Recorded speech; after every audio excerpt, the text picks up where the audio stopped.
ये अजीब है, हम काले और सफेद के बीच अंतर कर पाते हैं क्योंकि हमारे पास त्वचा के रंग के बहुत अलग अलग टोन मौजूद हैं, बस काला सफेद ही नहीं है। तो ये नस्ल का चक्कर क्या है? इंसान 40 से 45 हजार साल पहले अफ्रीका से बाहर आए और यूरोप में चले गए। वे उप सहारा अफ्रीका से आए थे, इसलिए उनका एक गहरा फिनोटाइप होता था जिसे हम आज भी उप सहारा अफ्रीका में देखते हैं। और करीब 5000 साल पहले उनकी त्वचा का रंग हल्का होता था। त्वचा के रंग में बदलाव हाल ही में हुआ है। हमारा मानना है कि लोगों की त्वचा का रंग हल्का होने की मुख्य वजह का कुछ संबंध खेती की शुरुआत से है। Johannes Krause Max Planck Institute for Evolutionary Anthropology के निदेशक हैं। आर्कियोजेनेटिक्स आर्कियोलॉजी और जेनेटिक्स का मेल है। हम अतीत की उस जेनेटिक सामग्री का विश्लेषण करते हैं जो इंसानों से जुड़ी हुई है और हमें कुछ बता सकती हैं। लेकिन सबसे पहले रिसर्चरों ने इंसानों से पहले के समय की जेनेटिक सामग्री का विश्लेषण किया।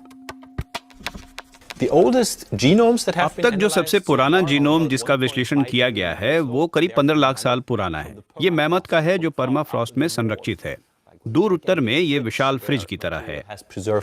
डायनासोर के डीएनए का विश्लेषण करने हम वापस जुरासिक में तो नहीं जा सकते जैसा शायद कुछ लोग चाहते हैं, लेकिन हम लाखों या शायद करोड़ों साल पीछे जा सकते हैं। तो इस सब का नस्ल और त्वचा के रंग से क्या लेना देना है?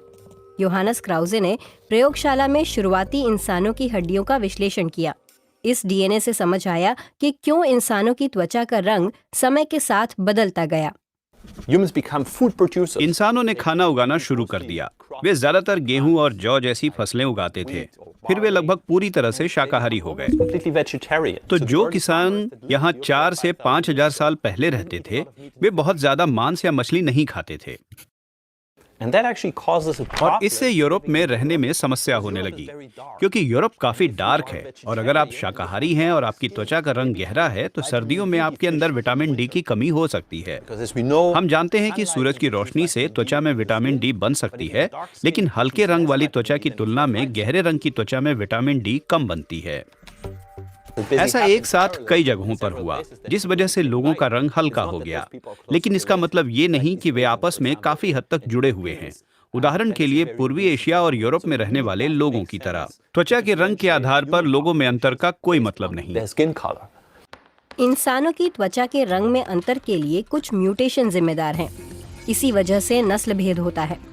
वैज्ञानिकों को काफी समय पहले से पता है कि सभी लोगों का 99.9% डीएनए एक जैसा ही होता है। बाकी में भी थोड़े बहुत अंतर ही होते हैं। इसलिए जिसे हम नस्ल कहते हैं उसका कोई जेनेटिक आधार नहीं है। ये सत्ता और उत्पीड़न के एक साधन के तौर पर इस्तेमाल होता है। मैं मानता हूं कि नस्ल भेद दुनिया भर में है। ये सिर्फ यूरोप की समस्या नहीं, ऐसा सभी महाद्वीपों में होता है। अंत में ये संपत्ति और सत्ता के बारे में है और ऐसी स्थितियां हर जगह होती हैं। स्कूली कक्षाओं में एक बहुत अच्छा प्रयोग किया गया।